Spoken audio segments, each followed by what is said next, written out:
On a cold New Year's Eve in a forgotten Louisiana town, 16-year-old John Foster lost everything in a single shattering moment. Broken and alone, he turned to music, not for fame, but survival, crafting a melody so raw it bled with his pain. Witness a story of grit, heartbreak, and a voice that refuses to break. Today, we're diving deep into John's life. His early days, his rise in music, the devastating loss that almost broke him, and the unwavering support that carried him through. So, stick around. You won't want to miss a single word of this incredible story. John Foster, born and raised in the small, tight-knit town of Addis, Louisiana, grew up on the west bank of the Mississippi River, where everyone knows everyone. From a young age, John was different. While other kids were out playing, he was listening to country legends like George Strait, Merle Haggard, and Keith Whitley. His love for music wasn't just a hobby, it was a calling. But John wasn't just a dreamer, he was a doer.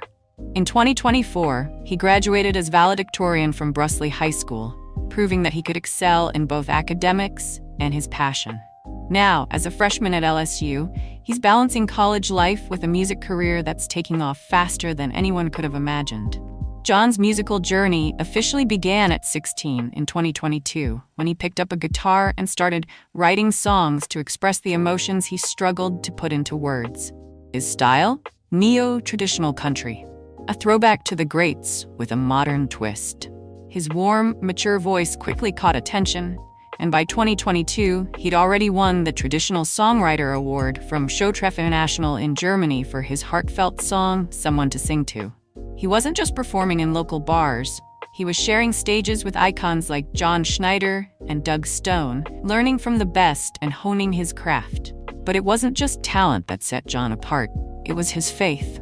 A devout Catholic, John often performed at St. John the Baptist Catholic Church, weaving his beliefs into every note he sang.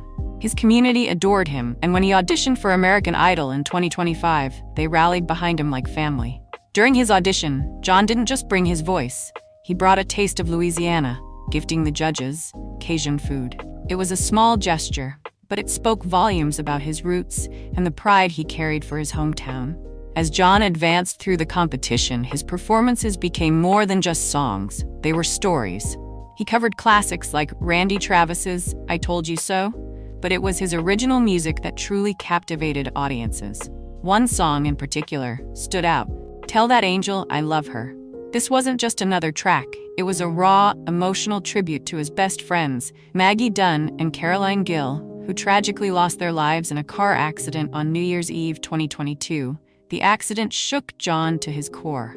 Maggie and Caroline were like sisters to him, and their sudden deaths left him drowning in grief. The details were heartbreaking. An Addis police officer, chasing a stolen car at high speed, ran a red light and collided with their vehicle. Maggie's brother was also in the car and was seriously injured. John was devastated. He later recalled, I've always been someone who struggled with expressing my feelings, but on that tragic day, he found a way. Sitting by the bayou, he wrote, Tell that angel I love her, describing it as the most beautiful, yet the most horrific thing I've ever created.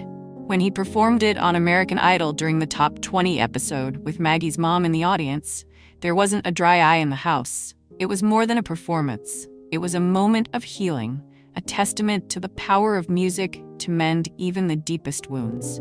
But John's journey wasn't without its challenges. As his fame grew, so did the rumors. Online trolls claimed he was older than he said, not really from Louisiana, or even related to country star Dwight Yoakam. Some even accused him of being signed to a record label already. John took to his official Facebook page to set the record straight. I am 18 years old, not 24, he wrote, reaffirming his Addis roots and shutting down the misinformation. It was a reminder that even in the spotlight, he remained grounded, focused on his music and his message. Despite the noise, John's community never wavered. In Addis, banners and signs popped up everywhere, from Emma's Garden in Port Allen to the steps of Addis Town Hall, proclaiming, We are Addis proud of you. His family, too, stood firmly by his side. When American Idol came calling, his parents made the tough decision to let him chase his dream, even if it meant putting college on hold. They knew this was his moment, and they weren't going to let it slip away. On the Idol stage, John faced the pressure head-on. "It's a one or done," he said. "You make it or you don't." But he wasn't alone. He found inspiration in his fellow contestants, calling them some of the best people you'll ever meet. And with each performance, he grew, not just as a singer, but as a person. Whether he was tipping his hat to Carrie Underwood or pouring his heart into an original song, John's authenticity shone through. Now, as he stands among the top 10 finalists, John's future looks brighter than ever. But for him, it's not just about winning a competition. It's about sharing his story, his faith, and the lessons he's learned through adversity. As he looks ahead, John hopes to continue inspiring others, proving that even in the darkest times, music can be a light.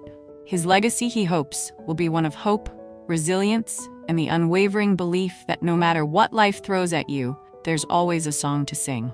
So what's next for John Foster? Only time will tell. But one thing's for sure, this is just the beginning. And if his journey so far is any indication, the world hasn't seen the last of this small-town boy with a big voice and an even bigger heart. If you want more stories like this, then hit the subscribe button and share this video.